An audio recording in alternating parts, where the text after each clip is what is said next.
தேவனுக்கு மகிமை உண்டாவதாக. இந்த காலை வேளையிலும் தேவன் நம் மத்தியிலே எழுந்தருளி இருக்கிறதுக்காய் நான் தேவனை ஸ்தோத்தரிக்கிறேன். 1 யோவான் 2ஆம் அதிகாரம் 17ஆம் வசனத்தை வாசிக்க கேட்போம். 1 யோவான் 2ஆம் அதிகாரம் 17ஆம் வசனத்தை வாசிக்க. உலகமும் அது நிச்சயம் ஒளிந்து போம், தேவனுடைய சித்தத்தின்படி செய்கிறவனோ என்றென்றைக்கும் நிலைத்திருப்பான். உலகமும் அது நிச்சயம் ஒளிந்து போகும், தேவனுடைய சித்தத்தின்படி செய்கிறவனோ என்றென்றைக்கும் நிலைத்திருப்பான் என்று ஒரு முதிர்ந்த வயதிலே யோவான் அப்போஸ்தலன் எழுதின தீர்க்கமான ஆணித்தரமான ஒரு சத்தியமாக இருக்கிறது. உலகமும் அது நிச்சயம் ஒளிந்து போகும், தேவனுடைய சித்தத்தின்படி செய்கிறவனோ என்றென்றைக்கும் நிலைத்திருப்பான் என்ற ஒரு உறுதியான ஒரு உபதேசத்தின் வார்த்தைகளை அப்போஸ்தலனாகிய யோவான் இங்கே வெளிப்படுத்துகிறதை நாம் வாசிக்க கேட்டோம். ஒரு நிலையான ஒளிந்து போகாத என்றென்றைக்கும் நிலைத்திருக்கும்படியாக மனிதன் சிருஷ்டிக்கப்பட்டிருக்கிறான் என்பதை நாம் அறிந்திருக்கிறோம். ஒரு நிலையான இடத்திலே அழிவில்லாதவனாக நித்தியமானவனாக தேவனுடைய சாயலிலும் ரூபத்திலும் சிருஷ்டிக்கப்பட்ட மனிதன் அந்த நிலையான நிலவரத்திலிருந்து நிலை இல்லாதவனாக அவன் மாறிப்போனதை நாம் அறிந்திருக்கிறோம். தேவன் அவனை நித்திய ஜீவன் உள்ளவனாக, ஒரு அழியாமை உள்ளவனாக, தேவனுடைய ரூபத்திலும் சாயலிலும் சிருஷ்டித்து அவரோடு உள்ள அந்யோன்ய ஐக்கியத்திலே அவனை வைத்திருந்து அவனுக்கு ஒரு ஆளுகையும் அவனுக்கு ஒரு சுதந்திரத்தையும் தேவன் தந்திருந்த இடத்திலே அவர்கள் கீழ்ப்படியாமையினாலே அந்த சுதந்திரத்தை அவர்கள் இழந்து போனார்கள் என்று நாம் பார்க்கிறோம். ஒரு நிலையான நிலவரத்திலிருந்து அவன் நிலையில்லாத மனிதன் என்ற இடத்திலே அவன் மாற்றப்பட்டு போனதை நாம் அறிந்திருக்கிறோம். ஏனென்றால் தேவனுடைய சித்தம் என்ற இடத்திலே அவர்கள் தங்களை நிலைப்படுத்தி கொள்ளாதபடிக்கு அவர்கள் போனதினாலே அந்த தோட்டத்தையும் தேவனுடைய சித்தத்தையும் அவர்கள் இழந்த இடத்தில்தான் அவர்கள் தோட்டத்தை விட்டு வெளியேற்றப்பட்டார்கள் என்பதை நாம் அறிந்து கொள்ள வேண்டும். தோட்டத்திலே தேவ சித்தத்தை அவர்கள் செய்து நிலை பெற்றிருந்தால் அவர்கள் என்றென்றைக்கும் நிலைத்திருக்கக்கூடிய நித்தியமானவர்களாகவே அவர்கள் நிலைத்திருக்க முடியும். ஆனால் தேவனுக்கு அவர்கள் ஒரு நம்பிக்கை துரோகம் இழைத்த இடத்தில்தான் மனிதனை தேவன் நம்ப முடியாத இடத்திற்கு தேவனை அவர்கள் நிர்பந்தித்து விட்டார்கள் என்றே நாம் சொல்லலாம். மனிதனை அவர் சிருஷ்டித்து அங்கே கிழக்கே ஏதேன் என்னும் இடத்திலே ஒரு தோட்டத்தை அவர் ஏற்படுத்தி, ஏதேன் என்னும் இடத்திலே அவர் ஒரு தோட்டத்தை ஏற்படுத்தி அங்கே மனிதனை கொண்டு வந்து வைத்தார். அதை பண்படுத்தவும் பாதுகாக்கவும் அவனுக்கு கட்டளை கொடுத்திருந்தார்.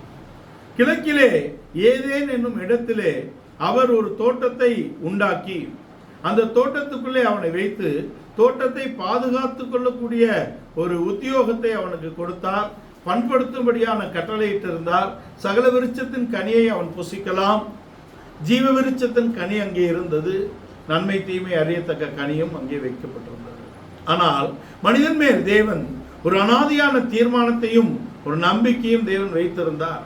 அந்த நம்பிக்கையை அவன் உடைக்கக்கூடிய இடத்திலே உடைத்து அவன் நிலையற்றவனாக அவன் மாறிப்போனான் என்பதுதான் அங்கே இருக்கக்கூடிய ஒரு அவல நிலையாக இருக்கிறது. அவர்கள் தேவ சித்தத்தை இழந்து போனாலும் கூட தேவன் அவர்களை தேடி வரக்கூடிய இடத்தில் தான் இருக்கிறார் என்பதை நாம் தெரிந்து கொள்ள வேண்டும். தேவதூதர்களுடைய ஒழுகையிலே ஒரு இருள் வந்தது. அங்கே இருளிலே அங்கே தேவ ஆவியானவர் ஜலத்தின் மேல் அசைவாடி மீண்டும் மனித குலத்தை அவர் சிருஷ்டிக்கக்கூடிய இடத்திலே வெளிச்சம் உண்டாக கடவுது என்று வெளிச்சத்தை சிருஷ்டித்தார். மனிதனுடைய விழுகையிலே ஒரு இருளோ ஒரு இருள் மீண்டும் வந்ததாக அங்கே எழுதப்படவில்லை. ஒரு இருளுக்குள்ளாக இவன் போய் விட்டான் என்பதாக இருக்கிறது. மனிதன் இருளுக்குள் தன்னை உட்படுத்தி கொண்டான் என்ற இடத்திலே தேவன் அவனை தேடி வருகிறார். தோட்டத்தை விட்டு அவனை வெளியாக்குவதற்கு தேவன் வர வேண்டுமா என்றால் இல்லை. அவன் மீது கொண்டிருந்த அன்பினாலே அவங்க தேவன் வந்து நீ எங்கே இருக்கிறாய், உன் நிலவரம் என்ன என்று கேட்ட இடத்திலே அவர்கள் தங்களை இருளுக்குள் ஒளித்து கொண்டார்கள். மனிதனுடைய விழுகையிலே ஒரு இருளின் வரவில்லை என்றாலும் கூட மனிதன் இருளின் அதிகாரத்துக்குள்ளே போய்விட்டான் என்பதை நாம் அறிந்து கொள்ள வேண்டும். தேவதூதர்களுடைய விழுகையிலே இருள் வந்தது. ஆனால் மனிதனுடைய விழுகையிலே இருளின் அதிகாரத்துக்குள்ளே மனிதன் சென்று விட்டான் என்பதை நாம் அறிந்து கொள்ள வேண்டும். இருளின் அதிகாரத்துக்குள்ளே அவன் சென்று விட்டான். பாவம் என்பது இருள், சாபம் என்பது இருள், வியாதி என்பது இருள், ரோகம் என்பது இருள், அங்கே மரணம் என்பது இருள் என்ற இருளின் அதிகாரத்துக்குள்ளே அவன் போய்விட்டான் என்பதை நாம் தெரிந்து கொள்ள வேண்டும். நிலையான மனிதன் நிலை இல்லாத ஒரு இடத்துக்கு அவன் சென்று விட்டான். எபிரேயருக்கு எழுதின நிருபம் 12ஆம் அதிகாரத்திலே அவர் ஒரு முறை பூமியை அசைத்தார், இன்னும் ஒரு முறை வானத்தையும் பூமியும் அசைப்பார். எதற்காக என்றால் நிலைத்திருக்கிறவைகள் உறுதிப்படும்படியாகவும் நிலையற்றவைகள் ஒளிந்து போகும்படியாகவும் அதை அவர் செய்கிறார் என்று எழுதுகிறார். அது வாசிங்களேன். கீழே 12ஆம் அதிகாரம் 24 கீழே, இன்னும் கீழே கை வச்சு 27. எபிரேயர் 12ஆம் அதிகாரம் 27ஆம் வசனம். இன்னும் ஒரு தரம் என்கிற சொல்லானது அசையாதவைகள் நிலைத்திருக்கத்தக்கதாக. இன்னும் ஒரு முறை என்ற சொல்லானது இன்னும் ஒரு தரம் என்ற சொல்லானது அசையாதவைகள் நிலைத்திருக்கத்தக்கதாக. அசையாதவைகள் நிலைத்திருக்கத்தக்கதாக. அசைவுள்ளவைகள் உண்டாக்கப்பட்டவைகள் போல மாறிப்போம் என்பதை குறிக்கிறது. அசைவுள்ளவைகள் உண்டாக்கப்பட்டவைகளை போல மாறிப்போகும் என்றால் மனிதனை தவிர உண்டாக்கப்பட்டவைகள் எல்லாம் அனித்தியமானவைகள். அவைகள் எல்லாம் ஒளிந்து போகக்கூடிய இடத்துல இருக்கிறது. அவர் இன்னும் ஒரு விசை பூமியை அசைப்பார் என்ற இடத்துல அவர் முன்பு பூமியை அசைத்தார், இன்னும் ஒரு விசை பூமியும் வானத்தையும் அசைப்பார். நிலை பெற்றிருக்கிறவைகள் உறுதிப்படும்படியாகவும் நிலையற்றவைகள் ஒளிந்து போகும்படியாக. அவைகள் உண்டாக்கப்பட்டவைகளை போல ஒளிந்து போகிறது என்ற இடத்திலே இருக்கிறது. ஒரு நிலைத்திருக்கக்கூடிய ஒரு ஒளிந்து போகாத இடத்தில் சிருஷ்டிக்கப்பட்ட மனிதன் அவனுடைய விழுகையிலே அவன் நிலையற்றவனாக இருளின் அதிகாரத்துக்குள்ளே சென்று விட்டான் என்பதை நாம் அறிந்து கொள்ள வேண்டும். 2 கொரிந்தியர் 3ஆம் அதிகாரத்தின் 11ஆம் வசனத்திலே ஒளிந்து போகாத ஒரு ஊழியத்தை தேவன் ஏற்படுத்துகிறார். அங்கே எபிரேயர் 7ஆம் அதிகாரம் 23, 24, 25 வசனங்களிலே அவர் மாறி போகாத ஒரு ஆசாரிய ஊழியத்தை அவர் ஏற்படுத்துகிறார். ஒரு ஒளிந்து போகாத ஒரு நித்தியமான நிலைவரமான ஒரு ஜீவியத்திலே மனிதனை அவர் சிருஷ்டித்தார். நிலவரத்திலே அவனை சிருஷ்டித்தார். ஆனால் அவன் ஒளிந்து மாறி போகக்கூடிய ஒரு நிலவரத்துக்கு தன்னை உட்படுத்தி கொண்டு இருளின் அதிகாரத்துக்குள்ளே போய்விட்டான் என்பதாக இருக்கிறது. இதிலிருந்து அவனை விடுவிக்கும்படியாக தேவன் விரும்புகிறார். அவனை தோட்டத்தை விட்டு வெளியாக்கி விட்டார்.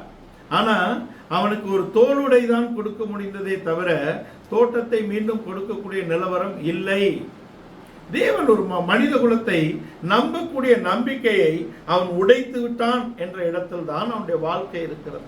மனிதனை தேவன் ஒரே விசை நம்பக்கூடிய இடத்தில் இருக்கிறார். அவன் அந்த நம்பிக்கை துரோகம் இழைத்ததினாலே, அவன் நம்பிக்கையை உடைத்ததினாலே அவனை மீண்டும் நம்பக்கூடிய இடத்திலே தேவன் இல்லை என்பதை நாம் தெரிந்து கொள்ள வேண்டும். இவன் இப்ப ஆதாமை நம்பி மீண்டும் அதே தோட்டத்துக்குள்ளே ஒரு ஆளுகைக்குள்ளே கொண்டு வர முடியுமா என்றால் முடியாது. அப்படியாக தான் அவர்கள் நினைத்து அழுது புலம்பி இருப்பார்கள். ஆனால் தேவன் அதை செய்வதற்கான எந்த விதமான ஏதுவும் சட்டத்தின்படி இல்லை என்பதை நாம் தெரிந்து கொள்ள வேண்டும். அதனால்தான் யூதா அப்போஸ்தலன் எழுதும்போது 3ஆம் வசனம் என்று நினைக்கிறோம். யூதா 3ஆம் வசனத்திலே பரிசுத்தவான்களுக்கு ஒரு விசை ஒப்புவிக்கப்பட்ட விசுவாசத்துக்காக நீங்கள் போராட வேண்டும் என்று எழுதுகிறார். 3 யூதா 3ஆம் வசனம். பிரியமானவர்களே, பொதுவான ரட்சிப்பை குறித்து உங்களுக்கு எழுதும்படி நான் மிகவும் கருத்துள்ளவனாய் இருக்கையில் பரிசுத்தவான்களுக்கு ஒரு விசை ஒப்பு கொடுக்கப்பட்ட விசுவாசத்திற்காக ஒப்புவிக்கப்பட்ட விசுவாசத்திற்காக நீங்கள் தைரியமாய் போராட வேண்டும் என்று உங்களுக்கு எழுதி உணர்த்துவது எனக்கு அவசியமாய் கண்டது. தைரியமாக போராட வேண்டும் என்று கொண்டு வருகிறார். தேவன் இந்த ஆதாமை ஒரே விசை நம்பினார். இந்த ஒரு விசை நம்பிக்கையிலே அவன் அவருடைய நம்பிக்கையை உடைத்ததினாலே இன்னும் ஒரு விசை நம்பக்கூடிய இடத்திலே இல்லை என்பதை நாம் தெரிந்து கொள்ள வேண்டும். இன்னும் ஒரு விசை ஆதாமை நம்பி அதே தோட்டத்திலே ஒரு ஆளுகையை அவர் கொடுக்க முடியுமா என்றால் முடியாது என்ற இடத்திலே ஒரு துரோகம் இழைத்து அவன் விழுந்து போய்விட்டான். தோட்டத்தை அவன் இழந்து போய்விட்டான் என்பதாக இருக்கிறது. தோட்டத்தையும் ஆளுகையும் இழந்தது மாத்திரமல்ல, அவன் இப்பொழுது தேவனுடைய மகிமையை இழந்து இருளின் அதிகாரத்துக்குள்ளே தன்னை உட்படுத்தி கொண்டான் என்பதாக இருக்கிறது. இப்பிரபஞ்சத்துக்கு தேவனாக அவனை அதிபதியாக தோட்டத்திலே அவர் வைத்திருந்தார். ஆனால் அவன் அந்த அதிபதி, அந்த ஆளுகை என்பதை அவன் இழந்து துரோகம் இழைத்து தேவனுடைய நம்பிக்கையை அவன் இழந்து விட்டான். தேவன் இந்த ஆதாமை ஒரே விசைதான் நம்ப முடியும் என்பதுதான் பரிசுத்தவான்களுக்கு ஒப்புவிக்கப்பட்ட உபதேச சட்டமாக இருக்கிறது. டாக்டர் எப்படி செட் பண்ணியிருக்காங்க, அப்போஸ்தலர்கள் உபதேசத்தை எப்படி செட் பண்ணிருக்காங்க? தேவன் மனிதனை ஒரே விசை நம்பக்கூடிய இடத்தில் தான் அந்த உபதேசம் கட்டமைக்கப்பட்டிருக்கிறது. மனிதன் ஒரு ஆளுகை உள்ளவனாக, ஒரு அசையாதவனாக, ஒரு அழியாமை உள்ளவனாக, என்றென்றைக்கும் நிலைத்திருப்பவனாக இருந்து ஒரு உறுதியான வாழ்க்கையை செய்ய வேண்டும் என்பது தேவனுடைய வாஞ்சையாகவும் அப்போஸ்தலருடைய வாஞ்சையாகவும் இருக்கிறது என்பதை நாம் தெரிந்து கொள்ள வேண்டும். இப்ப தேவன் யாரை நம்ப முடியும்?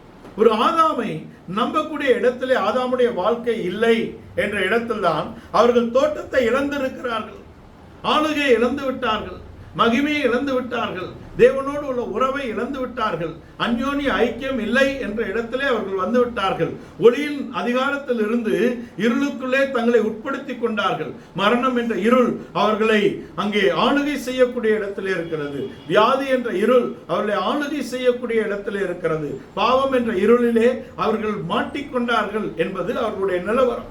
இப்பொழுது தேவன் மனித குலத்தை மீட்டெடுக்கும்படியாக ஒரு மனிதனை தேடுகிறார். நோவாவின் வாழ்க்கையிலே அதை நினைத்தாலும் நோவாவின் குமாரரில் ஒருவன் சாபத்துக்கு உட்பட்டு போகிறான். தகப்பனை அவன் நிந்தித்து தகப்பனுடைய அவலட்சத்தை அவன் தூற்றுகிறான் என்ற இடத்துல விழுந்துட்டான். அதுதான் அவனுடைய நிலவரமாக இருக்கிறது என்பதை நாம் தெரிந்து. இப்பொழுது அவர் ஆபிரகாமை அவர் அழைக்கிறார். காம் அங்கே விழுந்து போனாலும் கூட செம்மின் சந்ததியிலே ஆபிரகாமை அவர் கொண்டு வர வேண்டும் என்று அவர் நிர்ணயித்திருக்கிறார். ஆபிரகாமை கொண்டு வந்து அவனுக்கு வாக்குத்தத்தங்களை கொடுத்து அவனிலே பலவிதமான கீழ்ப்படிதலை அவனுடைய வாழ்க்கையிலே தேவன் கண்டு கொண்டார். நான் உனக்கு காண்பிக்கும் தேசத்துக்கு போ என்று அவர் சொன்ன இடத்திலே அவன் தன் இனத்தை, தன் தேசத்தை, தன் தகப்பன் வீட்டை விட்டு அவன் தேவன் காண்பிக்கக்கூடிய தேசத்துக்கு அவன் வரக்கூடிய இடத்துல இருக்கிறான். அங்கு வந்தாலும் கூட அவர் காண்பிக்கக்கூடிய இடம் என்பது மௌரியா மலை. அந்த மௌரியா மலையிலே அவர் ஒரு இடத்தை காண்பிக்கிறார். இயேசு கிறிஸ்து பூமியிலே ஊழியம் செய்யும்போது சொல்லுகிறார், என் பிதாவின் வீட்டிலே அநேக வாசஸ்தலங்கள் உண்டு, நான் போய் உங்களுக்கு ஒரு வாசஸ்தலத்தை அங்கே ஆயத்தப்படுத்துவேன். நான் வந்து என் பிதாவின் வீட்டிலே அநேக வாசஸ்தலங்கள் உண்டு, நான் போய் உங்களுக்கு ஒரு ஸ்தலத்தை ஆயத்தப்படுத்துவேன், நான் வந்து உங்களை நான் இருக்கும் இடத்திலே சேர்த்து கொள்வேன். அநேக வாசஸ்தலங்கள் உண்டு. கானானுக்குள் அவன் வந்து விட்டான். அங்கே ஒரு ஸ்தலம் ஆயத்தமாக்கப்பட்டிருக்கிறது, அது மோரியா மலை. அந்த இடம் என்பது அவன் அங்கே ஈசாக்குக்கு பலிபீடத்தை கட்டின இடமாக இருக்கிறது. இந்த இடத்துக்கு தான் அவனை கொண்டு வரும்படியாக, இதுதான் தேவ சித்தத்தின் மைய பக்கம். ஆபிரகாமிலே பலவிதமான கீழ்ப்படுதலை அவர் கண்டு அவனை அழைத்து அவனை கொண்டு வந்து தன் குமாரனையும் கூட கீழ்ப்பட்டு அவன் பலியாக்கி தன்னுடைய கீழ்ப்படிதலை அவன் முழுவதுமாக வெளிப்படுத்தின இடத்தில் இந்த ஆபிரகாம், ஈசாக்கு, யாக்கோபு என்பவர்களுடைய சந்ததியிலே தேவன் ஒரு நம்பிக்கையை வைக்கிறார். ஆதாமுக்கு பின்பு யாரை நம்ப முடியும்? ஆபிரகாமின் சந்ததியில் தான் அவர் நம்பிக்கை வைத்திருக்கிறார். நாம் படித்திருக்கிறோம் லூக்கா 3ஆம் அதிகார கடைசி வசனத்திலே ஆதாம் தேவனுடைய குமாரன். இந்த நம்பிக்கை குமாரனால் உடைக்கப்பட்ட பின்பு ஆபிரகாமின் குமாரர் ஈசாக்கு, யாக்கோபு என்பவர்களுடைய குமாரர்களை தான் அவர் குமாரர் சேஷ்டபுத்திரன் என்று சொல்லுகிறார். இஸ்ரவேலின் குமாரன், இஸ்ரவேலின் சேஷ்டபுத்திரன் என்ற வார்த்தை அங்கே அவர் சொல்லுகிறார். அவர்கள் மேல் ஒரு நம்பிக்கையை வைக்கிறார். இவர்கள் மேல் வைத்த நம்பிக்கையை இவர்களும் உடைத்து போட்டார்கள் என்பதாக இருக்கிறது. இஸ்ரவேலின் குமாரன், இஸ்ரவேலின் சேஷபுத்திரன் என்று சொல்லி அவனை அழைத்து வந்தால் இஸ்ரவேலர்கள் தேவகுமாரனையே கொல்லக்கூடிய இடத்தில் தான் அவருடைய வாழ்க்கை இருந்தது என்பதை நாம் தெரிந்து கொள்கிறோம். இப்பொழுது மனித குலத்திலே தேவனுக்கு நம்பிக்கையானவர்கள் ஒருவரும் இல்லை. ஆதாமை தேவன் நம்ப முடியவில்லை. ஆபிரகாமின் சந்ததி கொலைபாதகராக போய்விட்டார்கள். தேவ சித்தத்துக்கு விரோதமாக அவருடைய கிரியை நடக்கிறது. யாரை தேவன் நம்ப முடியும் என்றால், தேவன் தன்னுடைய ஒரே பேரான குமாரனை, தன் நேசகுமாரனை மாத்திரமே நம்ப முடியும் என்ற இடத்தில் தான் அவர் தன்னுடைய நேசகுமாரனை அவர் அனுப்புகிறார் என்பதாக இருக்கிறது. இயேசு கிறிஸ்து தான் தேவ சித்தத்தை பரிபூர்ணமாக செய்து முடித்த இடத்திலே இருக்கிறார். நியாயப்பிரமாணத்தை பரிபூர்ணமாக நிறைவேற்றின இடத்திலே இருக்கிறார். அவர் தேவ நீதியை நிறைவேற்றி அந்த நீதிக்கு நம்மை பங்குள்ளவர்களாக மாற்றக்கூடிய இடத்திலே இயேசு கிறிஸ்து தான் இருக்கிறார். பிதாவாகிய தேவன் தம்முடைய குமாரனை அனுப்பினது என்பது அவர் ஒருவர் தான் நம்பிக்கைக்குரியவர். அவரை கொண்டுதான் தன் ராஜ்யத்தை ஸ்தாபிக்க முடியும், அவரை கொண்டுதான் தன் ராஜ்யத்தை ஆளுகை செய்ய முடியும் என்ற இடத்தில் தான் தேவன் நம்முடைய குமாரனை அனுப்புகிறார். இந்த குமாரனை அவர் அனுப்பி எந்த ஆளுகையை, எந்த ராஜ்யத்தை சிருஷ்டிக்கும்படியாக ஆதாம் வந்தாரோ, எந்த ஆளுகையை ஆதாம் இழந்து போனாரோ அந்த ஆளுகையை மீட்டெடுக்கும்படியாக, அந்த ராஜ்யத்தை கட்டியமைக்கும்படியாக தம்முடைய குமாரனை தேவன் அனுப்பினார். கலாத்தியர் நாள்ல காலம் நிறைவேறும் போது ஸ்திரீனிடத்தில் பிறந்தவரும் நியாயப்பிரமாணத்துக்கு கீழானவருமாகிய தம்முடைய குமாரனை தேவன் அனுப்பினார் என்பதாக இருக்கிறது. அவர்தான் நம்பிக்கைக்கு உரியவராக இருக்கிறார். அவர்தான் தேவ சித்தத்தை செய்யக்கூடிய, பரிபூர்ணமாக செய்யக்கூடிய இடத்திலே அவருடைய குமாரன், நேசகுமாரன் தான் இருக்கிறார் என்பதை நாம் தெரிந்து கொள்ளலாம். இந்த ஆதாமை நம்ப முடியவில்லையே. இந்த ஆபிரகாமின் சந்ததி ஈசாக்கு, யாக்கோபு என்பவருடைய சந்ததியாக இஸ்ரவேல் ஜனங்கள் அங்கு தேவகுமாரனை கொண்டு கொலைபாதகர்களாக போய்விட்டார்களே. இல்லை, தேவன் எப்படி நம்ப முடியும்? தன்னுடைய நேசகுமாரன் ஒருவரை மாத்திரமே நம்பக்கூடிய இடத்தில் தான் அவர் இருக்கிறார். இப்ப இருளின் அதிகாரத்துக்குள்ளே சென்றுவிட்ட இந்த மனித குலத்தை அவர் மீட்டெடுக்கும்படியாக விரும்புகிறார். இருளின் அதிகாரத்திலிருந்து அவனை மீட்டெடுத்து அன்பின் குமாரனின் ராஜ்யத்துக்குள்ளே கொண்டு வர வேண்டும் என்பது அவருடைய சித்தமாக இருக்கிறது. இருளிலிருந்து வெளிச்சத்தை பிரகாசிக்க செய்த தேவன் தம்முடைய முகத்துள்ள அறிவாகிய ஒளியை எங்களுடைய இருதயங்களை பிரகாசிக்க செய்தார் என்று 2 கொரிந்தியர் 4:4 அவர் எழுதுகிறார்.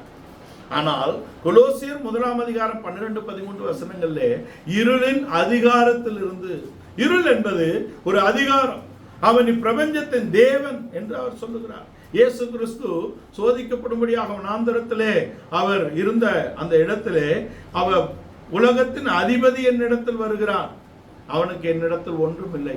அவன் உலகத்தின் அதிபதி.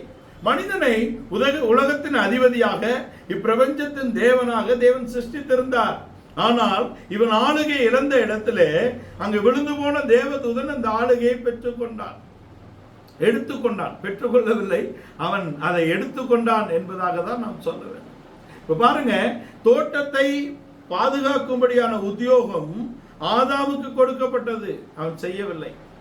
ஆளுகை கொடுக்கப்பட்டது, அவன் ஆளுகையை காப்பாற்றிக் கொள்ள முடியவில்லை. இப்போ ஆளுகையை எதிரி எடுத்துக்கொண்டான். டியூட்டிய கீழ்ப்படிந்த தூதர்களுக்கு இப்ப அவர் கொடுக்கக்கூடிய இடத்துல இருக்கிறார். இப்ப தோட்டத்துக்கு காவல் வைக்கிறாரே, தூதர்களை காவல் வைத்து விட்டார். நாம் செய்யாவிட்டால் நம்மை விட தரம் குறைந்தவர்களை கூட கொண்டு தேவன் எதையும் செய்யக்கூடிய இடத்துல இருக்கிறார். யாரையும் கொண்டு தன்னுடைய காரியத்தை செய்ய தேவன் வல்லவராக இருக்கிறார். நாமே அதை செய்வது என்பது உச்சிதமாக இருக்கும் என்பதை நாம் தெரிந்து கொள்ளும். நாமே செய்யணும், அதான் முக்கியம். இந்த ஆதாம் செய்ய தவறியதினாலும், இந்த ஆதாம் காக்க தவறினதினாலும் அவன் ஆளுகையும் அங்கே ஒரு ராஜ்யத்தையும் அவன் கட்டக்கூடிய இடத்திலிருந்து அவன் தள்ளப்பட்டு போனான். இப்ப இயேசுவானவர் இந்த பூமியிலே வந்து ஒரு ராஜ்யத்தை ஸ்தாபிக்கும்படியாக வருகிறார். வருகிற இடத்துல உலகத்தின் அதிபதி என்னிடத்தில் வருகிறான். பிரபஞ்சத்தின் தேவன், உலகத்தின் அதிபதி என்னிடத்தில் வருகிறான், அவனுக்கு என்னிடத்தில் ஒன்றும் இல்லை என்ற இடத்துல அவர் சொல்லுகிறார். அவர் இருளின் அதிகாரத்தில் இருக்கக்கூடிய இந்த மனித குலத்தை மீட்டு அன்பின் குமாரனின் ராஜ்யத்துக்குள்ளே கொண்டு வர வேண்டியது அவருடைய உத்தியோகம், அவருக்கு கொடுக்கப்பட்ட பணியாக இருக்கிறது. இருளின் அதிகாரத்திலிருந்து, இருள் என்பது ஒரு அதிகாரம், அதற்குள்ளே மனிதன் சிக்கி கொண்டான். வியாதி என்பது பாவம், வியாதி, மரணம் என்ற இருளின் அதிகாரத்திலே, சாபம் என்ற இருளின் அதிகாரத்திலே இவன் சிக்கி இருக்கிறான். இவனை மீட்டு எடுக்கும்படியாக தேவன் தம்முடைய குமாரனை அனுப்பி இருக்கிறார். அங்கு கொலோசியர் 1:12-13 இருளின் அதிகாரத்திலிருந்து நம்மை விடுதலையாக்கி தம்முடைய அன்பின் குமாரனின் ராஜ்யத்துக்கு நம்மை உட்படுத்தின பிதாவை ஸ்தோத்தரிப்பேன் என்று 13 சொல்றாரு. அது 12ஆம் வசனத்துல ஒளியில் உள்ள பரிசுத்தவான்களின் சுதந்திரமாக இருக்கிறது. ஒரு ஒளிந்து போகாத, ஒரு மாறி போகாத ஒரு ஊழியத்தையும் ஒரு ராஜ்யத்தையும் ஸ்தாபிக்கும்படியாக இயேசு கிறிஸ்து இந்த பூமியிலே வந்தார். இந்த தேவனும் அப்போஸ்தலர்களும் இந்த சபையாகிய இந்த ராஜ்யத்தில் வரக்கூடிய நம்முடைய வாழ்க்கையில் எதிர்பார்க்கக்கூடிய வாழ்க்கை, நம்முடைய வாழ்க்கையில் எதிர்பார்க்கக்கூடியது என்பது ஒரு ஸ்திரமான, உறுதியான, நிலைத்திருக்கக்கூடிய, ஒளிந்து போகாத ஒரு வாழ்க்கை நமக்கு வேண்டும். ஒரு ஒளிந்து போகாத ஒரு நிலையுள்ள வாழ்க்கை நமக்கு வேண்டும் என்றால் ஒளிந்து போகாத நிலையான ஒரு ஊழியத்தோடு நாம் இணைக்கப்பட வேண்டும் என்பதாக இருக்கிறது. 2 கொரிந்தியர் 3ஆம் அதிகாரத்திலே லேவி கோத்திரத்தின் ஊழியத்தை அட்டவணை போடுகிறார். இந்த லேவி கோத்திரத்தின் ஊழியத்தின் மூலமாக அவர்கள் நிறைவேற்றினதுதான் என்ன என்றால் தேவகுமாரனை கொன்று போட்டார்கள். இப்பொழுது இந்த ஊழியத்தை தள்ளி ஒரு நிலையான, ஒளிந்து போகாத, ஸ்திரமான ஒரு ஊழியத்தை ஏற்படுத்தக்கூடிய இடத்துல இயேசு கிறிஸ்து இருக்கிறார். அது எழுத்துக்குரிய ஊழியம். லேவி கோத்திரத்தின் ஊழியம் என்பது எழுத்துக்குரிய ஊழியம். இயேசு கிறிஸ்து அங்கே ஏற்படுத்தின ஊழியம் என்பது ஆவிக்குரிய ஊழியம்.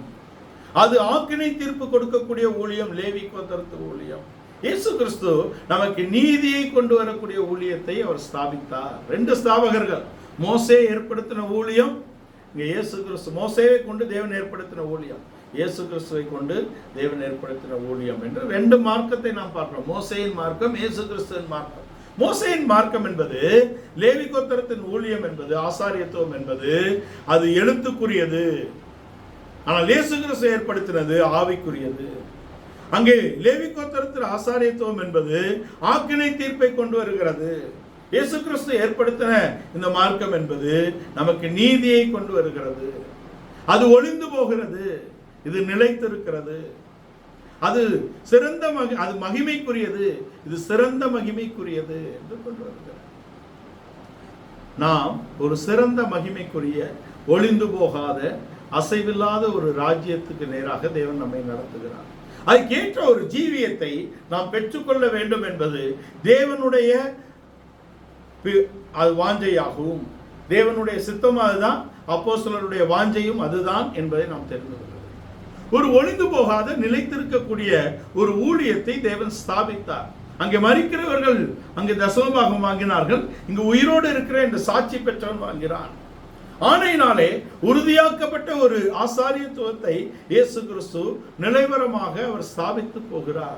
அவர் என்றென்றைக்கும் உயிரோடு இருக்கிறவராகையால் அவர் நிமித்தமாக தேவனிடத்தில் சேர்கிறவர்களுக்காக அவர் வேண்டுதல் செய்து அவர் ஒரு நித்திய ரட்சிப்பை அருளக்கூடிய இடத்திலே இருக்கிறார் என்று அங்கே எபிரேயர் 7ஆம் அதிகாரம் 25ஆம் வசனத்திலே போடப்பட்டிருக்கிறது. 24 வாசனம். இவரோ என்றென்றைக்கும் நிலைத்திருக்கிறபடியினாலே மாறி போகாத ஆசாரியத்துவம் உள்ளவராய் இருக்கிறார். மாறி போகாத ஆசாரியத்துவம் என்ற இடத்திலே ஒரு நிலைத்திருக்கக்கூடிய ஊழியத்தையும் ஒரு மாறி போகாத ஆசாரியத்துவத்தையும் அவர் கொண்டு வருகிறார். நம்முடைய அப்போஸ்தலர் மூலமாக அவர் அன்பின் குமாரனின் ராஜ்யத்துக்குள்ளே நம்மை கொண்டு வந்து அங்கே ஒரு நிலைத்திருக்கக்கூடிய ஒரு மாறி போகாத ஒரு ஜீவியத்தை நமக்குள்ளே கட்டும்படியாக அவர் விரும்புகிறார். ஒரு நிலைத்திருக்கக்கூடிய ஊழியம், ஒரு மாறி போகாத ஊழியம், அது தேவ சித்தத்தின்படி நாம் செய்யக்கூடியதாக இருக்கிறது. அங்கே உலகம் இல்லை, அங்கே இச்சை இல்லை. உலகமும் அதன் இச்சையும் ஒளிந்து போகும். ஒரு உலகத்தை வைத்துக்கொண்டு, ஒரு இச்சையை வைத்துக்கொண்டு நாம் மாறி போகாத நிலைத்திருக்கக்கூடிய ஒரு ஊழியத்தையோ ஜீவியத்தையோ நாம் செய்ய முடியாது என்பதாக இருக்கிறது. நம்ம அநேகர் இச்சையை ஒழித்திருக்கிறோம், ஆனால் உலகத்தை ஒழிக்கக்கூடிய அனுபவம் நம்முடைய வாழ்க்கையில இருக்கிறதா என்பதை நாம் ஆராய வேண்டும். யோபுடைய வாழ்க்கையிலே யோபு தன் இச்சையை அழித்து விட்டதாக வெளியரங்கமான சாட்சி சொல்லுகிறார். 31ஆம் அதிகாரத்திலே கண்ணோடு உடன்படிக்கை பண்ண நான் ஒரு கன்னிகை நினைப்பது எப்படி, நினைவிலும் பாவம் இல்லை என்று தன் வாழ்க்கையில இச்சை இல்லை என்பதை யோபு வெளிப்படுத்தி விட்டார். யோபை பிடித்து கொடுத்ததே கடவுள் தான் அப்படின்னு தான் அங்க எழுதியிருக்கு. சாத்தான் வருகிறான், எங்க போயிட்டு வரையான்னு கேட்டா நான் உலகம் எங்கும் சுத்தி வருகிறேன் என்று சொன்ன இடத்துல என் தாசனாகிய யோபின் மேல் கண் வைத்தாயோ, உத்தமன் என்று அவனை குறித்து சாட்சியை துவக்கினதே அவர் தான். 2ஆம் விசை சுற்றி திரும்பி வருகிறான். 2ஆம் விசையும் கேட்கிறார், எங்க போயிட்டு வர? அதே பதில் தான் சொல்றான், உலகமெங்கும் சுத்தி வருகிறேன். இவர் திரும்ப கேட்கிறார், என் தாசனாகிய யோபை பாத்தியா, அவன் மேல கண் வச்சியா அப்படின்னு கேட்கிறார். ஏனென்றால் ஒரு யோபுடைய வாழ்க்கையிலே இச்சை இல்லை, அதை அழித்திருக்கிறேன் என்ற வெளியரங்கமான சாட்சி இருந்தாலும் உலகம் அவனுக்குள் அவனுடைய வாழ்க்கையிலே நிறைந்திருக்கிறது. நான் உலகம் என்று சொல்லக்கூடியது அங்கே உலக பிரகாரமான எழுத்தின்படியான ஆசீர்வாதமாக இருக்கிறது. அதை நாம் தவறு என்று முழுவதும் கொண்டு வருகிறது இல்லை. அதன் மேல் மனதை வைப்பது என்பது தவறு. இம்மைக்காக கிறிஸ்துவின் மேல் நம்பிக்கையா இருக்கிறவர்கள் மிகவும் பரிதபிக்கப்பட்டவர்கள் என்று அப்போஸ்தலனாகிய பவுல் கொண்டு வருகிறார். இந்த உலகம் நம்முடைய வாழ்க்கையில இல்லாத ஒரு வாழ்க்கை என்பது இம்மைக்குரிய காரியங்களை குறித்த கவலையோ அவைகளுக்கான ஜெபங்களையோ ஏறெடுக்கக்கூடிய வாஞ்சையோ ஏறெடுக்கக்கூடிய ஒரு அனுபவம் நமக்குள் இருந்தால் நாம் உலகத்தை இன்னும் ஒழிக்கவில்லை என்பதாக இருக்கிறது என்பதை நாம் தெரிந்து கொள்ளலாம். இச்சையை ஒழித்திருக்கலாம், உலகத்தை ஒழிக்கலையே. இந்த உலகத்தை ஒழிக்காத இந்த யோபுடைய வாழ்க்கையிலே அவன் சாத்தான் சொல்லுகிறான், ஐயா அவன் மேல சரி நீ அவன் ஜீவனை மாத்திர விட்டு மீது எல்லாவை, தோளுக்கு பதிலாக தோளையும் தன் ஜீவனுக்கு பதிலாக மனிதன் எதையும் இழப்பான் என்ற இடத்திலே அவனுடைய சரீரத்திலும் கை வைக்கக்கூடிய இடத்தில் வருகிறது. யோபுடைய வாழ்க்கையிலே அவன் அங்கே துன்பமான ஒரு நேரத்தை கடக்கக்கூடிய இடத்திலே வருகிறான். யோபுக்காக உண்டாக்கப்பட்ட அவனுடைய மனைவி, யோபிலிருந்து உண்டாக்கப்பட்ட அவனுடைய பிள்ளைகள், யோபுக்காக உண்டாக்கப்பட்ட அவனுடைய ஆஸ்திகள் எல்லாம் ஒரே நாளிலே அங்கே அழியக்கூடிய இடத்தில் இருக்கிறது. அவன் மனைவி அவனுக்கு விரோதமாக திரும்புகிறார் என்று மூன்று பக்கம். பிள்ளைகள் அழிக்கப்படுகிறார்கள், ஆஸ்திகள் அழிக்கப்படுகிறது, மனைவி அவனுக்கு விரோதமான வார்த்தைகளை அங்கே உச்சரிக்கக்கூடிய இடத்துல இருக்கிறார். நண்பர்கள் வருகிறார்கள். அவருடைய நண்பர்களுடைய வருகை என்பது அங்கே நன்றாகவே விவரிக்கப்பட்டிருக்கிறது. அவனுடைய பிறந்த நாளை அவன் சபிப்பதே அவன் நண்பர்கள் வந்த பின்புதான் நடக்கிறது. அவனுடைய நண்பர்கள் அவனை தூரத்தில் பார்த்து அவன் உருவழிந்து இருக்கிறதை கண்டு சத்தமிட்டு அழுது தங்கள் வஸ்திரங்களை கிழித்து கொண்டு உட்கார்ந்து 7 நாள் பேசாம இருக்கிறாங்க. ஒன்றும் பேசக்கூடிய இடத்தில் இல்லை. யோபுடைய நிலவரம் அப்படி இருக்கிறது. அதுக்கு பின்பு அவர்கள் பேச ஆரம்பித்தார்கள். ஐயா எதுவுமே இல்லாம இதெல்லாம் வருமா, நீ கொஞ்சம் பாரு அப்படின்னா 30ஆம் அதிகாரத்திலே அவனுடைய பூமிக்குரிய மேன்மையை அவன் பேசுகிறான். 31ஆம் அதிகாரத்திலே தன் ஆவிக்குரிய நிலவரத்தை அவன் சொல்லுகிறான். என்னிலே இச்சை இல்லை. 32ஆம் அதிகாரத்திலே எனக்கு நானே நீதிமான் என்று சொல்லுகிறான். அதுக்கு பின்னான பகுதிகளில் என் நீதியை நான் கெட்டியாக பிடித்திருக்கிறேன் என்று சொல்லுகிறான். பின்ன ஏயா இதெல்லாம் வருது அப்படின்னு நண்பர்கள் கேட்ட இடத்துல தேவன் எனக்கு எதிராக இருக்கிறார் என்று சொல்லுகிறார். இப்ப கடவுளே நேரடியாக வந்து நீ துண்ட கட்டிய முன்ன நில்லு அப்படின்னு சொல்லி அவர் தன்னுடைய காரியங்களை விவரித்த பின்பு நான் நீசன், என் கையை கொண்டு வாயை பொத்துவேன், தூளிலும் சாம்பலிலும் என்னை தாழ்த்துவேன் என்று தேவனுக்கு முன்பாக தாழ்த்தின இடத்தில் தான் அவனுடைய வாழ்க்கை தூக்கி எடுக்கப்பட்டது. நம்முடைய வாழ்க்கையிலே நாம் இச்சையை அளித்திருக்கிறோமா, உலகத்தை அளித்திருக்கிறோமா? ஒரு இச்சையையும் ஒரு உலகத்தையும் நமக்குள்ளே வைத்துக் கொண்டு நாம் தேவ சித்தத்தை செய்ய முடியாது. நாம் ஒளிந்து போகாத நிலைத்திருக்கக்கூடிய ஒரு ஆசாரியத்துவத்துக்குள்ளே வந்து ஒளிந்து போகாத நிலைத்திருக்கக்கூடிய ஒரு ஜீவியத்தை நாம் பெற்றுக்கொள்ள முடியாது என்பது நிதர்சனமான உண்மையாக இருக்கிறது. யோபுடைய வாழ்க்கையிலே இச்சை இல்லை, ஆனால் உலகம் இன்னும் அழிக்கப்படவில்லை என்ற இடத்துல இருக்கிறது. அவனுக்கு உண்டான எல்லாவற்றிலும் தேவன் கை வைக்கும்படியாக சத்துருவுக்கு இடம் கொடுத்த போதும் அவன் தன் உதடுகளால் பாவம் செய்யவில்லை என்ற சாட்சி அவனுக்கு இருக்கிறது. தன்னை உத்தமன் என்று விளங்க பண்ணக்கூடிய இடத்துல இருக்கிறான். இந்த உலகம் அவனுக்குள் அழிந்த பின்புதான் என் நேசர் உயிரோடு இருக்கிறார் என்று அவன் சொல்லுகிறான். நமக்குள்ளே உலகம் இருக்கும் வரைக்கும் நீங்கள் இயேசு கிறிஸ்துவை சரியாக அறிந்து புரிந்து கொள்ள முடியாது. நீங்கள் இயேசுவை தேவகுமாரனாகவும் கிறிஸ்துவை அவர் மரித்து நமக்காக உயிர்த்தெழுந்து அபிஷேகம் பண்ணப்பட்டவராகவும் நீங்கள் எங்கள் வாயினாலே கேட்டு அறிந்து கொள்ளலாமே தவிர நீங்களே அவரை அறிய வேண்டும் என்றால் உங்களுக்குள் உலகம் அழிக்கப்பட வேண்டும். நீங்கள் இச்சையை பாவத்தை அழித்து வந்திருக்கலாம், ஆனால் உலகம் உங்களுக்குள் இருந்தால் நீங்கள் கிறிஸ்துவை அறியக்கூடிய அறிவில் தேர முடியாது என்பதாக இருக்கிறது. இந்த உலகம் அழிக்கப்பட்ட பின்புதான் சொல்லுகிறார், என் மீட்பர் உயிரோடு இருக்கிறார், நான் அவரை காண்பேன், அந்நிய கண்கள் அல்ல என் கண்களே காணும் என்ற சாட்சி எப்பொழுது வருகிறது? உலகம் அழிக்கப்பட்ட பின்புதான் வருகிறது என்பதை நாம் தெரிந்து நம்முடைய வாழ்க்கையிலே ஒரு இச்சையும் ஒரு உலகத்தையும் வைத்துக் கொண்டு நாம் தேவனை அறிந்திருக்கிறோம் என்பது நம்மை நாம் வஞ்சிப்பதாக இருக்கிறது. வேதத்துல நீங்க மனிதன் தேவனை வஞ்சிக்கலாமா, எதனாலன்னு சொல்லிட்டார். நம்ம அதை போதகமாக கொண்டு வருகிறது இல்லை. இருந்தாலும் இஸ்ரவேல்ல மனிதன் தேவனை வஞ்சிக்கலாமா? எதனாலே? உங்கள் காணிக்கையில தசமபாகத்தில். இப்போ சாத்தான் மனிதனை வஞ்சித்து விட்டான். தோட்டத்தில் மனிதர்கள் மனிதர்களை வஞ்சிக்கிறார்கள் பூமியில. ஆனால் வஞ்சனையில் பெரிய வஞ்சனை தன்னைத்தான் வஞ்சித்துக் கொள்வது. நமக்குள்ளே ஒரு உலகத்தையும் நமக்குள்ளே ஒரு இச்சையும் வைத்துக் கொண்டு நாம் தேவனுடைய ஆலயமாக ராஜ்யமாக கட்டப்பட்டு கொண்டிருக்கிறோம் என்பது நம்மை நாம் வஞ்சிப்பதாக இருக்கிறது. கிறிஸ்து என்னும் மூலைகளின் மேலே, அப்போஸ்தல தீர்க்கதரிசிகளின் அஸ்திபாரத்தின் மேலே நாம் நகரமாக கட்டப்படுகிறோம், நாம் வீடாக கட்டப்படுகிறோம், நாம் ஆலயமாக கட்டப்படுகிறோம், நாம் மாளிகையாக கட்டப்படுகிறோம், நாம் வாசஸ்தலமாக கட்டப்படுகிறோம் என்றால் அதுக்கு அஸ்திபாரம் கிறிஸ்து. நமக்குள்ளே ஒரு இச்சையும் ஒரு உலகத்தையும் வைத்துக் கொண்டு கிறிஸ்து என்னும் மூலைகளின் மேலே, அப்போஸ்தல தீர்க்கதரிசிகளின் அஸ்திபாரத்தின் மேலே கட்டப்பட முடியுமா? யூதா நகரத்திலே, யூதா பட்டணத்திலே பாடப்படக்கூடிய பாட்டு என்ன பாட்டு? ஏசாயா 26ல பலமான நகரம் எங்களுக்கு இருக்கிறது.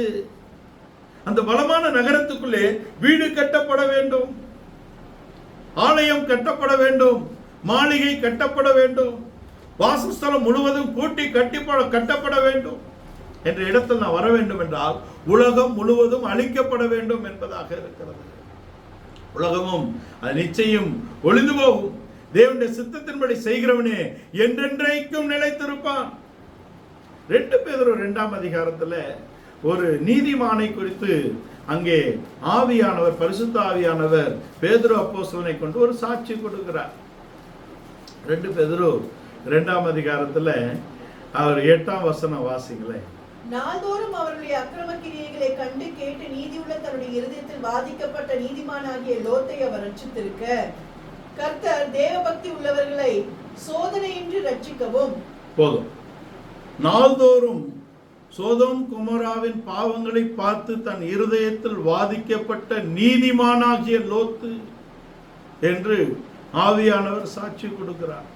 நாள்தோறும் வாதிக்கப்படுகிறான், அக்கிரம செய்கைக்காரர் மத்தியிலே வாழுகிறான், இச்சை நிறைந்த உலகமாகிய சோதோமிலே அவன் இருக்கிறான். சோதோமின் இச்சை அவனுக்குள்ளே இல்லை, உலகமும் அவனுக்குள் இல்லை என்று சொல்லலாமா? அவனுடைய பிரச்சனையை அங்கதான் ஆரம்பிக்கிறது. ஆபிரகாமோடு வந்தவன் ஒருவேளை நம்முடைய வாழ்க்கையில இச்சை இல்லாமல் இருக்கலாம், நம்முடைய வாழ்க்கையில உலகத்தை அழித்திருக்கலாம். ஆனால் தேவ சித்தத்தின் மைய பகுதியில் நாம் இல்லாமல் போனால் நம்முடைய நிலவரம் என்ன? இந்த லோத்துக்குள்ள பிரச்சனைகள் இருந்தது, இச்சை இல்லை. ஆனால் அவன் தனக்கு வந்த ஐஸ்வர்யத்தின் மிகுதியோடு ஒரு சிம்பிள் லைஃப் அவனால வாழ முடியல. அங்க 13-14 வாக்குவாதம் வருகிறதுக்கு காரணமே என்ன? இவ்வளவு ஐஸ்வர்யம், பூமி தாங்காத ஐஸ்வர்யம் வந்த பின்பு ஆபிரகாம் இதே கூடாரத்தில் இருக்கிறாரே, இதே சாப்பாடு சாப்பிடுறாரே, இப்படியே ஒரு வாழ்க்கை வாழுகிறாரே, இவரோடு இருக்க முடியாது. ரோமர் 12ஆம் அதிகாரம் 2ஆம் வசனத்தில் நீங்கள் உலகத்துக்கு ஒத்த வேஷம் தெரியாமல் தேவனுடைய நன்மையும் பிரியமும் பரிபூர்ணமான சித்தம் என்னதென்று அறியத்தக்கதாக உங்கள் மனம் புதிதாகிறதுனாலே மறுரூபமாகுங்கள். மனம் புதிதாக்கப்பட வேண்டும். நம்முடைய மனதிலே இச்சையை அளித்திருக்கிறோம், நம்முடைய வாழ்க்கையிலே உலகத்தை அளித்திருக்கிறோமா? ஒருவேளை நீங்கள் இச்சையும் அளித்திருக்கலாம், உலகத்தையும் அளித்திருக்கலாம். ஆனால் தேவ சித்தத்தின் மைய பகுதியிலே இருக்க வேண்டும். ஆபிரகாமோடு வந்த லோத்து ஆபிரகாமோடு இருப்பது என்பது அது பரிபூர்ணமான சித்தம். ஆனால் அவன் வாக்குவாதம் வந்து விட்டது. நம்முடைய வாழ்க்கையில வாக்குவாதங்கள், தர்க்கங்கள் வந்தால் நாம் தரிசனத்தை இழந்து விடுவோம். வாக்குவாதம் வந்த பின்பு தரிசனத்தை இழந்து விட்டார். அங்கே சோவாருக்கு போகும் வழி வரைக்கும் இருக்கக்கூடிய சமபூமி முழுவதும் தேவனுடைய தோட்டத்தை போலவும் எகிப்து தேசத்தை போலவும் காணப்படுகிறது. தேவனுடைய தோட்டம் சரி, எகிப்து என்ன? எகிப்தை தேவனுடைய தோட்டம் போல பார்க்கிறோமா? தேவனுடைய தோட்டத்தை எகிப்தையும் ஒப்பிட்டு பார்க்கிறோமா? அப்ப தரிசனம் போச்சே. போய் சோதோமுக்கு முன்ன கூடாரம் போட்டார், அப்புறம் சோதோமுக்கு உள்ள போனார், அப்புறம் சோதோமின் மிகப்பெரிய ஆளாகி அங்க வாசல்ல உட்கார்ந்து இருக்கிறார், மரத்தடியில முக்கியஸ்தர்கள் உட்காரக்கூடிய இடத்துல இருக்கார். இப்போ அவருக்கு அறியவில்லை, அவருடைய குடும்பத்துக்குள் சோதம் வந்து விட்டது. தேவதூதர்கள் வராங்க. தேவன் மேல் மிகவும் அன்புள்ளவன், தேவதூதர்களை அவன் அவ்வளவு நேசித்தான். தன் திருமணமாகாத தன் பிள்ளைகளை என்ன வேண்டாலும் செய்யுங்க, என் வீட்டுக்கு வந்த இவங்களை நீங்க எதுவும் செய்யாதீங்க என்று சொல்லக்கூடிய இடத்துல அவனுடைய வாழ்க்கை. நீதிமான் நீதிமான் என்று அவனை குறித்து வேதம் சொல்லுகிறது. பேதுரு எழுதுகிறான், நீதிமான் ரட்சித்திருக்கிறார். என்ன ரட்சிப்பு? அவனுக்கு நிகழ்ந்ததை அவன் அறியவில்லை, அவன் நினைக்கவும் இல்லை. தனக்கு என்ன நிகழ்ந்தது என்று அறியக்கூடாத இடத்தில் இருக்கிறான். ஒன்னையும் காண்பித்துக் கொடுக்கவில்லை. அவன் முற்பிதாக்களின் ஜீவியத்தை அவன் காண்பித்துக் கொடுப்பதற்கு முற்பிதா அவரோடு இல்லை. நடத்திப்பு இல்லைங்க. யாரை காட்டுவான்? நடத்திப்பில்லாதவன் தன்னை தான் காட்டுவான். தன்னுகிட்ட என்ன இருக்கு? தங்கிட்ட பெரிய அறிவெல்லாம் இருக்கு. எகிப்து போயிருக்காரு, அங்க மெசபத்தோமியா பார்த்திருக்காரு, எகிப்து பார்த்திருக்கிறாரு, கானானியம் பார்த்திருக்காரு, சோதோமியும் ஒரு கை பார்த்திருக்காரு. தங்கிட்ட எல்லாம் இருக்கு. கல்வி இருக்கிறது, வளமை இருக்கிறது, ஞானம் இருக்கிறது, பணம் இருக்கிறது. காட்டுறதுக்கு பிதா இல்லையே. காட்டுறதுக்கு பிதா இல்லை. ஆபிரகாமை காண்பித்திருந்தால் அவனுடைய குமாரத்திகள் சோரம் போயிருப்பார்களா? பூமியில தன்னை தவிர வேறு ஒருவனும் நீதிமான் இல்லை என்று காண்பித்தது போல்தான் தன் தகப்பனை அவர்கள் நினைக்கிறார்கள். அவனை கொண்டு சந்ததியை ஏற்படுத்திக் கொள்ளக்கூடிய இடத்திலே அவர்களுக்கு அறிவு வளராது இருக்கிறது. நீதியை குறித்த அறிவு இல்லை இல்லையா? ஒண்டியாளு தன்னை தான் காத்திருக்கிறார். மனைவியும் போச்சு, பிள்ளைங்களும் போச்சு. உள்ளே பிரவேசிக்க கூடாத ஒரு கொடுமையான இடத்துக்கு போயிட்டான். தன் நிலவரம் இப்படி முடியும் என்று அவன் கனவிலும் நினைத்தது இல்லை. அதான் அவனுடைய வாழ்க்கை. யோவான் அப்போஸ்தலன் சொல்கிறார், எங்கள் ஐக்கியம் பிதாவாகிய தேவனோடும் அவருடைய குமாரனாகிய இயேசு கிறிஸ்துவோடும் இருக்கிறது. நீங்கள் எங்களோடு ஐக்கியமாக இருங்கள் என்று கொண்டு வருகிறார். இந்த ஐக்கியத்தை விட்டு போனா என்ன நிலவரம் அப்படிங்கிறது இதுதான். பரிசுத்தவான்களின் ஐக்கியத்திலே நிலைத்திருக்க வேண்டும். நடத்திப்புக்கு கீழ்பட்டு இருக்க வேண்டும். நடத்திப்பு கிட்ட வாக்குவாதம் சண்டை போட்டா இதான் முடிவு. தரிசனம் கெட்டு போகும். அதான் கடைசியா முடிஞ்சது அவங்க கதை. ஒரு மரத்திலிருந்து ஒரு பெரிய கிளையை நீங்கள் வெட்டி கீழே போட்டீங்கன்னா அது எப்போ மறிக்கும்னு தெரியவே தெரியாது. நீங்க நல்லா வெட்டி போட்டுட்டு பாருங்க, அது துளிர்க்கும், இலைகள் வரும், எல்லாம் நடக்கும். நீங்க பார்த்தீங்கன்னா அது பட்டு போகாதது போலவே பல நாள் இருக்கும். திடீரென்று ஒரு நாள் பட்டு போய்விடும். இதான் ஐக்கியம். ஐக்கியத்தை விட்டு பிரிந்து போகக்கூடிய மனநிலை கொண்டு வந்தால் பிரிவினை நாவி. பிரிந்து போகிறவன் தன் இச்சையின்படி செய்ய பார்க்கிறான். இந்த முழு மனித குலத்தை ஒரு மூமெண்ட்ல தான் வச்சிருக்கிறார் கடவுள். தோட்டத்துல இருந்து வெளில வந்தாங்க. காயின் அங்கிருந்து வெளில போறான். ஆபேலுக்கு பதிலாக வந்தவர்கள் அங்கிருந்து வெளில போறாங்க. நோவா அங்கிருந்து பேழைக்குள்ளே போகிறார். இங்கே ஆபிரகாம் இங்கே மெசபத்தோமியால இருந்து கானானுக்கு கொண்டார். கானானில் இருந்து அவர்கள் they are moving. நம்முடைய ஆவிக்குரிய வாழ்க்கையிலும் ஒரு படி நகர்ந்து கொண்டே இருக்கிறோம். ஆனால் எப்படி நகருகிறோம் என்பதை நாம் நிதானிக்க வேண்டும். லோத்துடைய வாழ்க்கையில் இப்படி ஒரு முடிவு வரும் என்று லோத்து நினைக்கவில்லை. அவனிடத்தில் அங்கே என்ன குறைபாடு என்றால் அவன் இச்சையை வெறுத்தவன் தான், பெரிதாக ஒன்று வாழவில்லை. ஆனால் தன் வாழ்க்கை தரத்தை அப்படியே வைத்துக் கொள்ளக்கூடிய ஒரு அங்கே எண்ணம் இல்லை. நடத்திப்போடு படிந்து போகக்கூடிய ஒரு மனநிலைமை அவனுக்கு இல்லை. வாக்குவாதம் செய்கிறான். வசதி வாய்ப்போடு வாழும்படியாக நினைக்கிறான் இல்லையா? மீசை எடுக்கிறோம், டை அடிக்காம இருக்கிறோம், வெள்ளை போட்டிருக்கிறோம், இதெல்லாம் ஸ்டாண்டர்டுன்னு நம்ம நினைக்கிறோம் அப்படின்னு பலர் பேசக்கூடிய இடத்தில் தான் இந்த மார்க்கம் பரியாசம் பண்ணப்படுகிறது. ஆனா பேசக்கூடியவர்கள் இதை குறித்த உபதேசத்தை அறியாதவர்கள். ஏன் மண்டைக்கு கலர் அடிக்கல, ஏன் மீசை வைக்கல, ஏன் மற்றவர்களை போல உடுத்தல, ஏன் ஒரு ஒழுங்கு நம்ம சபைக்கு வைத்திருக்கிறோம் என்றால் அதற்கு உபதேசம் வைக்கப்பட்டிருக்கிறது. லௌகீகம்.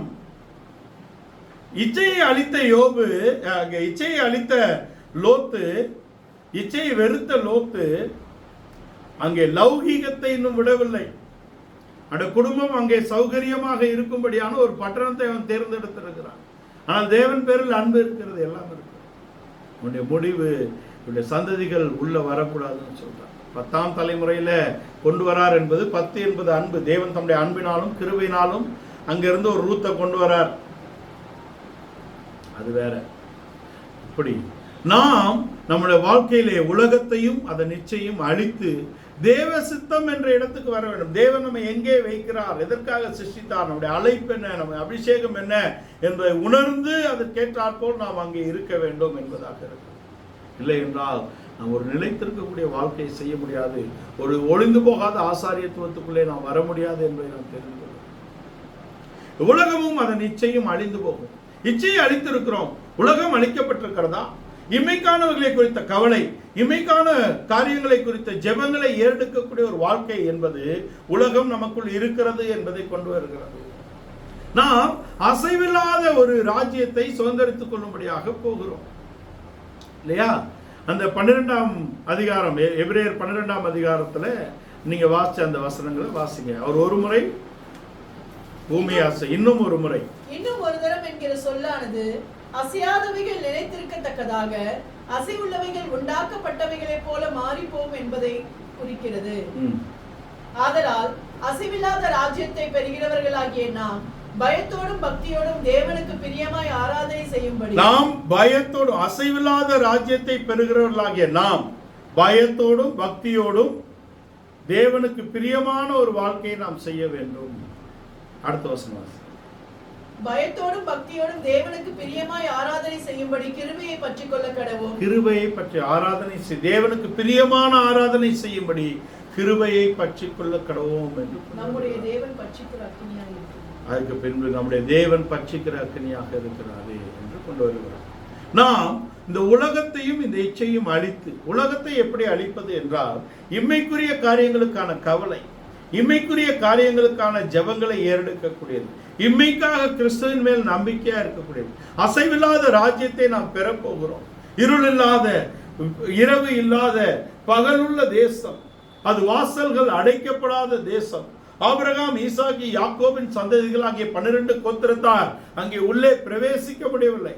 நம்மையல்லாமல் அவர்கள் பூர்ணராகாதபடிக்கு விசேஷமான நன்மையானதொன்றை தேவன் நமக்கு தந்திருக்கிறார். அந்த அசைவில்லாத ராஜ்யத்தை நாம் அடைந்து கொள்ள வேண்டும். நாம் பயத்தோடு பக்தியோடு அவருக்கு பிரியமான ஆராதனை செய்து நாம் கிருபையை பற்றி கொண்டு இருக்க வேண்டும் என்று கொண்டு வருகிறார். இரவில்லாத அந்த தேசத்துக்குள்ளே நாம் பிரவேசிக்க போகிறோம். மேகம் போன்ற இத்தனை திரளான சாட்சிகள், நற்சாட்சி பெற்றவர்கள் உள்ளே பிரவேசிக்க முடியாது. அந்த பட்டணத்துக்கு 12 வாசல்கள் இருக்கிறது. 12 வாசல்களிலும் 12 அங்கே கோத்திர பிதாக்களுடைய பெயர்கள் எழுதப்பட்டிருக்கிறது.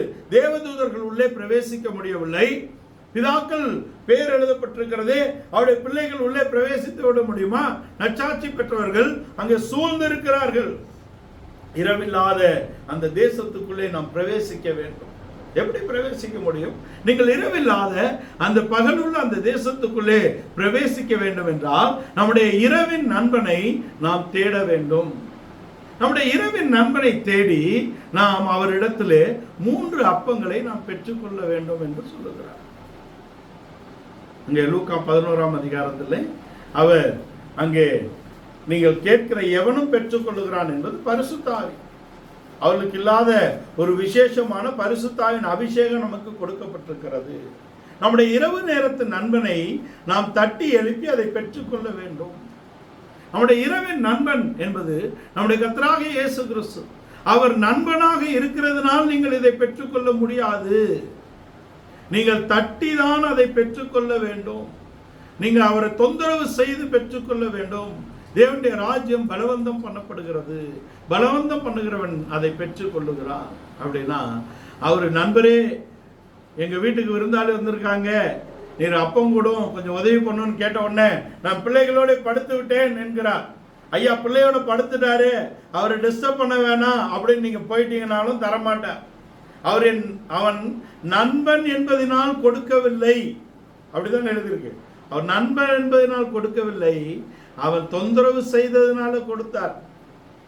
அப்ப நாம் தொந்தரவு செய்து நாம் பெற்றுக்கொள்ள வேண்டும். நம்முடைய ஆவி ஆத்ம சரீரத்தை பரிபூர்ணப்படுத்துவதற்கு அவர் பரிசுத்த ஆவியை நமக்கு தருகிறார்.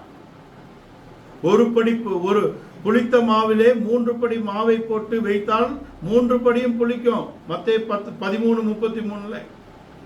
அது என்ன? அந்த புளித்தமா என்பது பரிசுத்த ஆவியை குறிக்கிறது.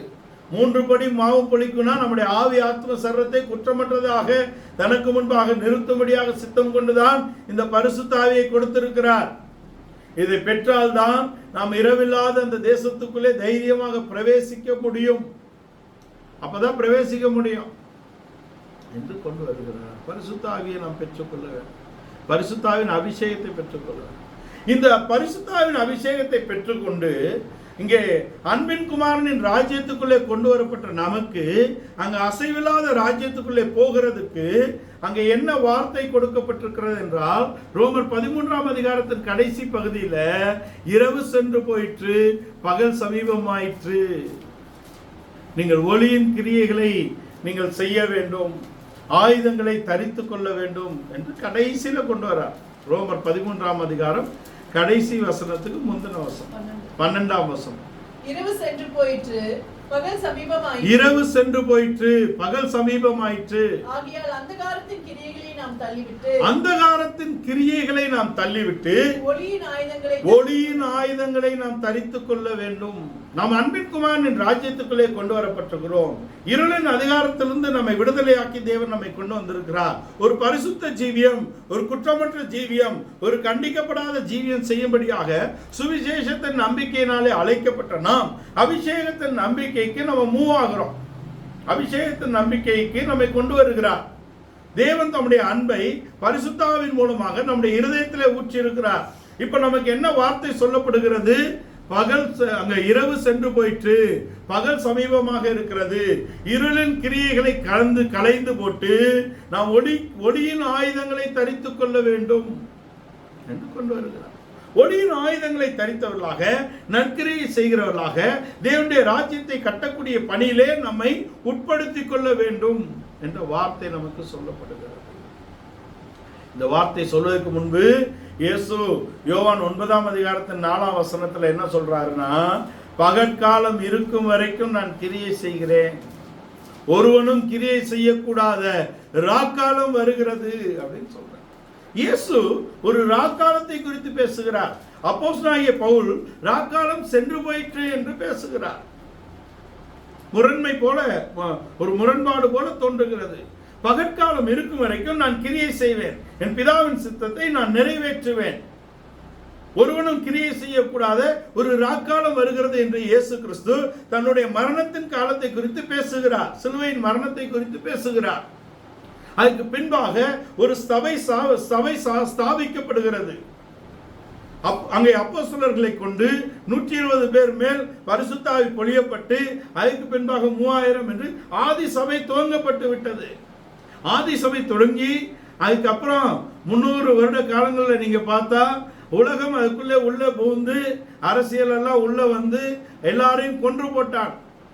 அது ஒரு இரவின் காலம், சபைக்கு அது இருண்ட காலம். அதுக்கு பின்பு இப்ப பவுல் சொல்றாரு, இருள் சென்று போயிற்று, பகல் வந்திருக்கிறது. நாம் இருளின் கிரியைகளை களைந்து நாம் ஒளியின் ஆயுதங்களை தரித்துக் கொள்ள வேண்டும். தரித்து கொண்டு தேவனுடைய இந்த கிருபையின் காலத்திலே நாம் கிரியை நடப்பிக்க வேண்டும். இப்போ சபைக்கு இன்னொரு இருண்ட காலம் இருக்கிறது. 7 வருட உபத்திரவ காலம் வைக்கப்பட்டிருக்கிறது. அது இருண்ட காலம். அங்கே ஒருவனும் கிரியை செய்ய முடியாது.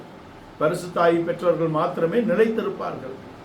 அங்கே பரிசுத்த ஆவி பெற்று பூரணப்படாதவர்கள், வருகைக்கு போகாதபடிக்கு இருக்கக்கூடியவர்கள் இரத்த சாட்சிகளாக மறிக்க வேண்டும்.